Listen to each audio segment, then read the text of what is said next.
ചോദ്യം വ്യക്തമാണ്. ഒരിക്കലും പറ്റില്ല.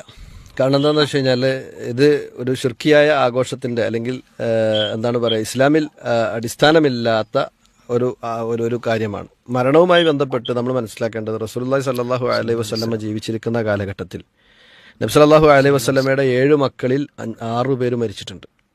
നബി സല്ലല്ലാഹു അലൈഹി വസല്ലമയുടെ 7 മക്കളിൽ 6 പേര് നബി ജീവിച്ചിരിക്കുന്ന കാലഘട്ടത്തിൽ മരിച്ചിട്ടുണ്ട്.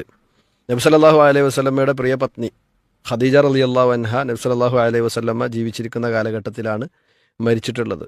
അതിനുശേഷവും നബി സല്ലല്ലാഹു അലൈഹി വസല്ലമ 10 വർഷത്തിൽ കൂടുതൽ ജീവിച്ചിട്ടുണ്ട്. അതുപോലെ തന്നെ സഹാബത്ത് നബി സല്ലല്ലാഹു അലൈഹി വസല്ലമയുടെ കാലഘട്ടത്തിൽ മരിച്ചു പോയിട്ടുണ്ട്. എന്നിട്ടും അവരുടെ മരണത്തിൻ്റെ വർഷം തികയുന്ന ദിവസം ഒരു പ്രത്യേകമായി പരിപാടി സംഘടിപ്പിക്കുകയും അതിൽ പ്രത്യേകമായി പ്രാർത്ഥിക്കുകയും അതുപോലെ തന്നെ ഭക്ഷണം പാകം ചെയ്ത് എല്ലാവർക്കും വിതരണം ചെയ്യുകയും ചെയ്യുന്ന രീതി നബി സല്ലല്ലാഹു അലൈഹി വസല്ലമ അത് സ്വീകരിച്ചിട്ടില്ല. മാത്രമല്ല ഒരു പ്രത്യേക സമയം, അതിൽ ഓരോ വർഷത്തിലും ഒരു ദിവസം അതിങ്ങനെ ആവർത്തിച്ച് വരികയും ആ ആവർത്തിച്ച് വരുന്ന ദിവസത്തിൽ പ്രത്യേക പരിപാടികൾ സംഘടിപ്പിക്കുകയും ഒക്കെ ചെയ്യുക എന്ന് പറയുന്നതിന് ഇസ്ലാം ഈദ് എന്ന് പറയുന്ന അതല്ലെങ്കിൽ പെരുന്നാൾ എന്ന് പറയുന്ന ഗണത്തിലേക്കാണ് ഉൾപ്പെടുത്തിയിട്ടുള്ളത്. നമുക്കാണെങ്കിൽ പ്രധാനമായും 2 പെരുന്നാളുകളേ ഉള്ളൂ. ഒന്ന് വലിയ പെരുന്നാൾ, 2 ചെറിയ പെരുന്നാൾ. ഇനി മൂന്നാമത്തെ പെരുന്നാൾ എന്ന് പറഞ്ഞ് പണ്ഡിതന്മാർ പറഞ്ഞത് വെള്ളിയാഴ്ച, അത് ഒരു പെരുന്നാളായിക്കൊണ്ട് തന്നെ കാണുന്നു. ഇതൊഴിച്ചാൽ ഈ രൂപത്തിൽ ആവർത്തിച്ച് വരുന്ന ദിവസങ്ങൾ അതിന് പ്രത്യേകമായി കൊണ്ട് പരിപാടികൾ സംഘടിപ്പിക്കുന്നത് അത് ബിദ്അത്താണ്. ഒരിക്കലും തന്നെ ഇസ്ലാമികമായിട്ട് അതിന് യാതൊരു പിൻബലവും ഇല്ല. ഇതിലാണ് ഇപ്പോൾ ഈ പറഞ്ഞ ആണ്ടും അതുപോലെ തന്നെ ബർത്ത്ഡേ പാർട്ടികൾ അതുപോലെ തന്നെ വെഡ്ഡിങ് ആനിവേഴ്സറികളൊക്കെ വരുന്നത്. ഇപ്പോൾ ഈ ഒരു വെഡ്ഡിങ് ആനിവേഴ്സറിയിലും ബർത്ത്ഡേയിലും ഒരു പ്രത്യേക പുണ്യം പ്രതീക്ഷിക്കുന്നില്ല എങ്കിൽ പോലും അത് ഈ പറഞ്ഞ ഗണത്തിലേക്ക് വരുന്നു. എന്നാൽ ഇവിടെ ഈ മരിച്ച വ്യക്തിക്ക് പ്രത്യേകമായിക്കൊണ്ടൊരു പുണ്യം കിട്ടണമെന്നും അതിനുവേണ്ടി പ്രത്യേകമായിക്കൊണ്ട് പ്രാർത്ഥിക്കുവാനും ഭക്ഷണം വിതരണം ചെയ്യുവാനും ഒക്കെ ഈ ഒരു ദിവസം തിരഞ്ഞെടുക്കുന്നു എന്നത് അത് അടിസ്ഥാനപരമായിക്കൊണ്ട് നിരുത്സാഹപ്പെടുത്തേണ്ട കാര്യമാണ്.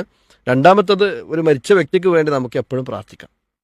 അദ്ദേഹത്തിന് പ്രതിഫലം ലഭിക്കട്ടെ എന്ന് വിചാരിച്ചുകൊണ്ട് അദ്ദേഹത്തിൻ്റെ മക്കൾ അദ്ദേഹത്തിന് വേണ്ടി ദാനധർമ്മങ്ങൾ ചെയ്യുന്നതും ഭക്ഷണം വിതരണം ചെയ്യുന്നതും ഒക്കെ ഇസ്ലാം അനുവദിച്ച കാര്യമാണ്. അതിനുവേണ്ടി ഒരു പ്രത്യേക ദിവസം തിരഞ്ഞെടുത്ത് ആ ദിവസം ഇതിങ്ങനെ ആവർത്തിച്ച് നിർവഹിക്കുക എന്ന് പറയുന്നത് ശരിയല്ല.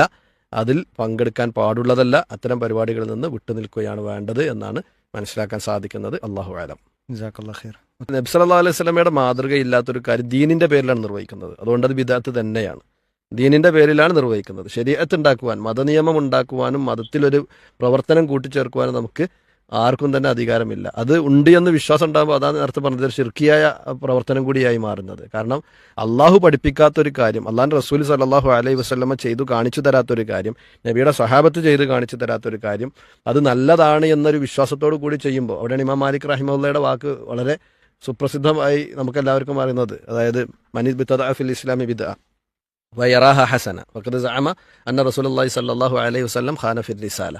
ആരെങ്കിലും ഒരു ബിദ്അത്ത് ഉണ്ടാക്കി എന്നിട്ട് അത് നല്ലതാണെന്ന് വിചാരിക്കുന്നു, അങ്ങനെ വിചാരിക്കുകയും ചെയ്യുമ്പോൾ അവൻ യഥാർത്ഥത്തിൽ വിശ്വസിക്കുന്നത് എന്താണ്? നബി സല്ലല്ലാഹു അലൈഹി വസല്ലമ തൻ്റെ പ്രബോധനത്തിൽ വഞ്ചന കാണിച്ചിരിക്കുന്നു എന്നാണ്. കാരണം നബി പഠിപ്പിക്കാത്തതിൽ ഒരു ഖൈറുമില്ല. നബി ഖൈറായത് മുഴുവൻ പഠിപ്പിച്ചിട്ടുണ്ട്. ഷർറ് ആയതാണ് പിന്നീട് നബി പഠിപ്പിക്കാത്തതായിട്ടുള്ള കാര്യങ്ങൾ എന്ന് പറഞ്ഞാൽ ദീനിലേക്ക് പുതുതായി നമ്മൾ എന്ത് കൊണ്ടുവരേണ്ടത് പിന്നീട് ഷർറാണ്. അതുകൊണ്ട് കുല്ലു ബിദ്അത്തിൻ ദലാല എന്ന് പറഞ്ഞു, വകുല്ലു ദലാലത്തിൻ ഫിന്നാർ. അതുപോലെ തന്നെ നമ്മുടെ കൽപ്പനയില്ലാത്തൊരു കാര്യം ദീനിൽ വന്നു കഴിഞ്ഞാൽ ഫഹുവ റദ്ദുൻ, അത് ഉപേക്ഷിക്കേണ്ടതാണ് എന്ന് റസൂലുള്ളാഹി സ്വല്ലല്ലാഹു അലൈഹി വസല്ലം പറഞ്ഞത് കൊണ്ട് തന്നെ ഈ പരിപാടികളിലേക്ക് ഒരു നിലക്കും നമ്മൾ സഹകരിക്കേണ്ടതില്ല. മുസ്ലിയാക്കന്മാർ വന്നില്ലേ എന്നുള്ളതും അതൊന്നും ഇതിലൊരു പ്രശ്നമല്ല. ഞാൻ മുസ്ലിയാക്കന്മാർ തന്നെ വരുന്നില്ല എന്ന് വിചാരിക്കുക. വീട്ടിൽ ആ ദിവസം എന്താക്കുന്ന ഒരു പ്രത്യേകമായ ഒരു ഭക്ഷണമൊക്കെ ഉണ്ടാക്കി നമ്മൾ എല്ലാ കൊല്ലവും ഒരുമിച്ച് കൂടുകയാണ് എങ്കിൽ പോലും അത് ശരിയല്ല. അവിടെ മൗലൂദ് ഓതണില്ലെങ്കിലും വേണ്ടില്ല, റാത്തീബ് ഓതണില്ലെങ്കിലും വേണ്ടില്ല, ഒന്നുമില്ല. എല്ലാ കൊല്ലം ഇങ്ങനെ ഒരു ദിവസത്തിന് വേണ്ടി തിരഞ്ഞെടുക്കുന്നു എങ്കിൽ അത് ശരിയല്ല. അതിൽ നിന്ന് തന്നെ നമ്മൾ വിട്ടു നിൽക്കണം എന്നുള്ളതാണ് സൂചിപ്പിക്കാനുള്ളത്. അല്ലാഹു അലം.